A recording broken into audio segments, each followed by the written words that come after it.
Je voudrais tout d'abord remercier Dieu, le Tout-Puissant, le Miséricordieux, de m'avoir permis de voir ce jour, en possession de toutes mes facultés, d'une santé satisfaisante et d'un moral de fer. J'ai aussi une toute petite pensée pour ceux qui, par inimitié, s'opposent et m'opposent une adversité hors des raisons. Qu'ils sachent que rien ci-bas ne dépend de la volonté des hommes, mais de celle de Dieu, l'omniscient, l'omnipotent. Ainsi, c'est par la grâce de sa justice souveraine que je peux m'adresser aujourd'hui à mes concitoyens en tant que candidat aux élections présidentielles 2016. Qu'il en soit remercié. Sa volonté assurément est au-dessus des artifices et des calculs humains mesquins. Je voudrais ensuite témoigner de ma gratitude infinie envers les Nigériennes et les Nigériens qui ont prié avec ferveur à la validation de ma candidature. Certains ne l'ont pas souhaité sans doute, mais je suis sûr, la majorité d'entre vous y ont cru avec une inébranlable foi et ils ont eu raison. À présent, il faut battre campagne et rallier les suffrages. Je sais que je peux également compter sur vous à cet égard. Mes chers compatriotes, je suis candidat, certes. Néanmoins, comme vous le voyez, je suis encore prisonnier à Filengue, où je suis maintenu au mépris de l'équité judiciaire, ainsi que des règles électorales prônant le principe de l'égalité des chances entre tous les candidats. Je suis candidat en dépit de tout, sollicitant l'aide de Dieu encore une fois de plus et confiant dans votre esprit de justice, de façon que le handicap dans lequel m'a placé la rancune tenace de ceux qui me sont paradoxalement redevables de leur position ne diminue en rien mes chances de gagner massivement vos suffrages.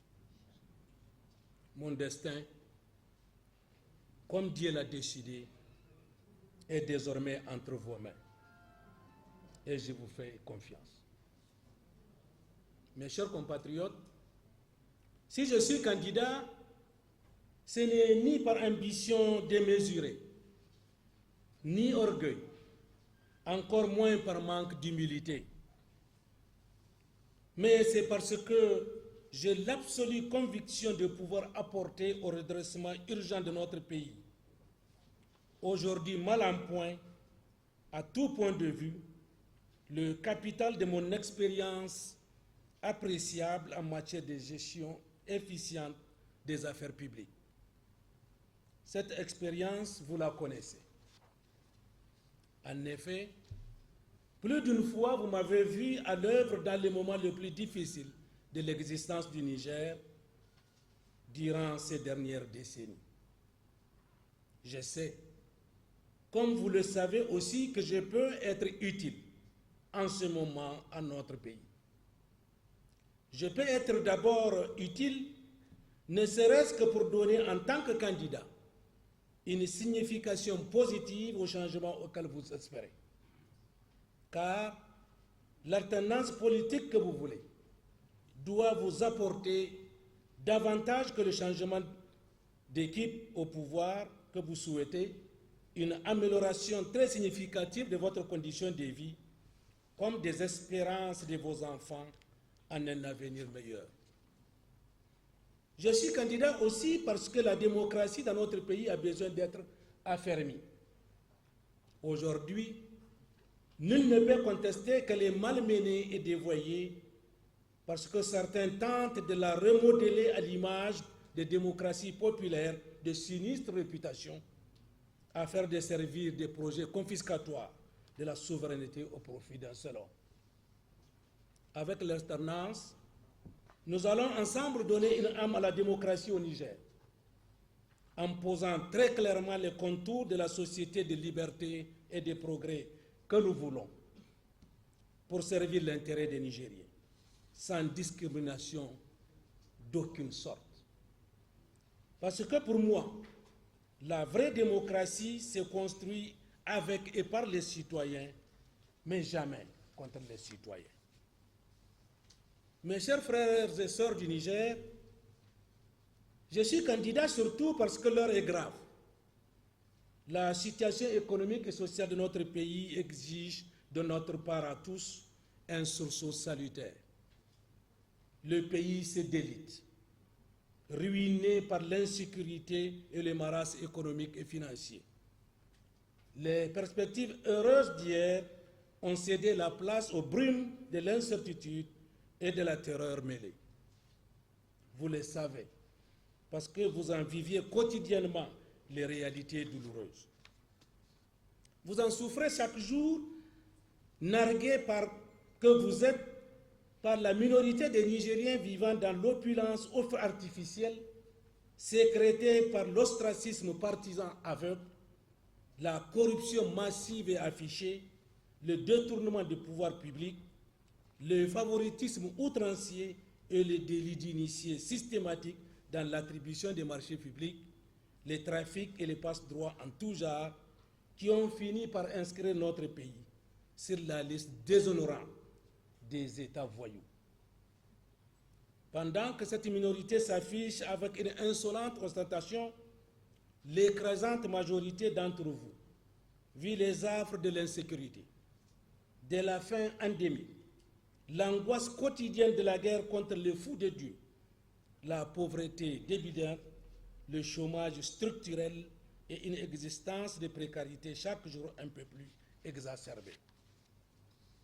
À preuve, combien de nos concitoyens meurent chaque jour sans soin dans les hôpitaux transformés en mouroirs de l'indifférence criminelle des responsables, vides de médicaments et désertés pour faire des grèves par le peu de personnel spécialisé, mal rémunéré et peu considéré, voire méprisé.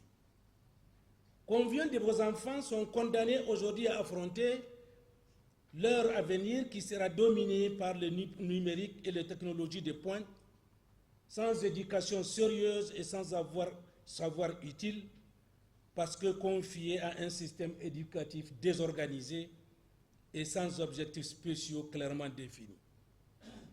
On croit que l'école nigérienne se résume à la construction, d'ailleurs hautement improbable, de 15 000 classes en un mandat. Myopie d'État, traduisant l'absence de toute ambition sérieuse pour notre pays.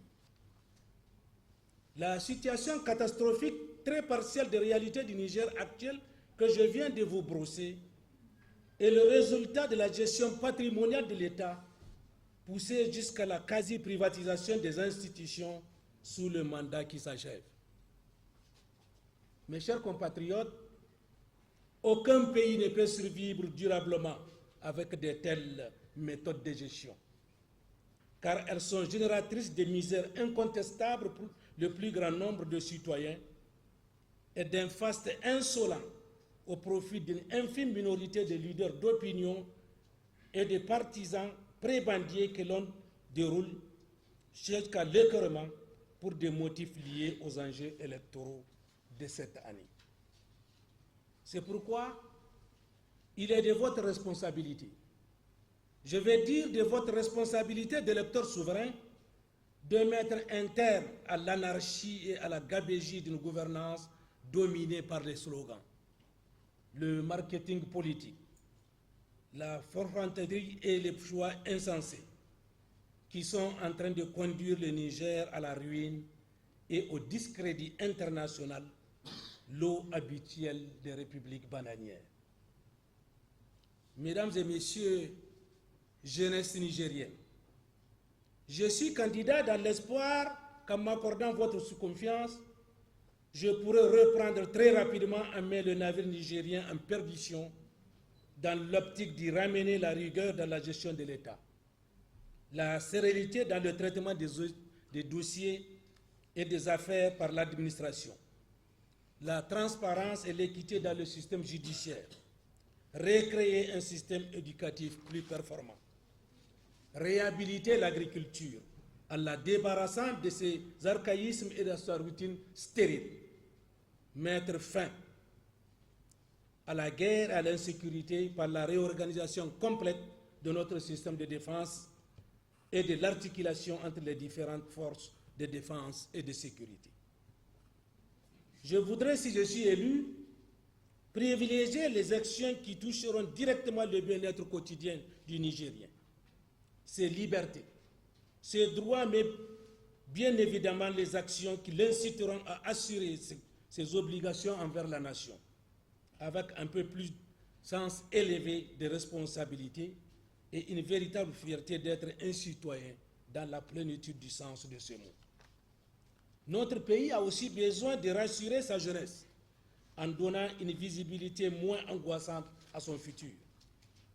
Si je suis élu, je me consacrerai avec détermination et conviction à la consécration de cet objectif, parce que sans celui-ci, la République est condamnée à voguer sur les eaux tumultueuses d'un océan de peur et d'incertitude qui finiront inexorablement par l'immerger et le couler. C'est maintenant que l'État doit se mettre au service de la jeunesse, pas demain, si tant est qu'il est vrai que les générations actuelles veulent un destin de paix, de sécurité et de progrès pour le peuple en devenir que représente notre jeunesse désormais lasse d'attendre et d'espérer vainement. Mes chers compatriotes, pour mettre le Niger sur la voie du redressement dans le sens que je viens de vous proposer, vous devez d'abord arrêter la descente aux enfers. C'est cela notre responsabilité. Et celle-ci dépend du choix que vous ferez le 21 février 2016. Ce jour donc, ou celui d'un nouveau réveil pour notre peuple, ou la victoire définitive de la corruption et de la fatale déliquescence du Niger. Notre programme 2016-2021 est disponible. Vous y trouverez les réponses que nous proposons à tous vos questionnements. Je souhaite les mettre en œuvre avec vous dans le cadre d'un partenariat citoyen où vos avis et suggestions seront utiles pour mieux satisfaire les besoins et les vraies attentes des Nigériennes et des Nigériens. Sortez donc massivement pour voter et votez pour votre dignité et le retour du Niger à la lumière. Votez pour moi parce que vous savez que vous ne serez pas déçus. Je vous remercie.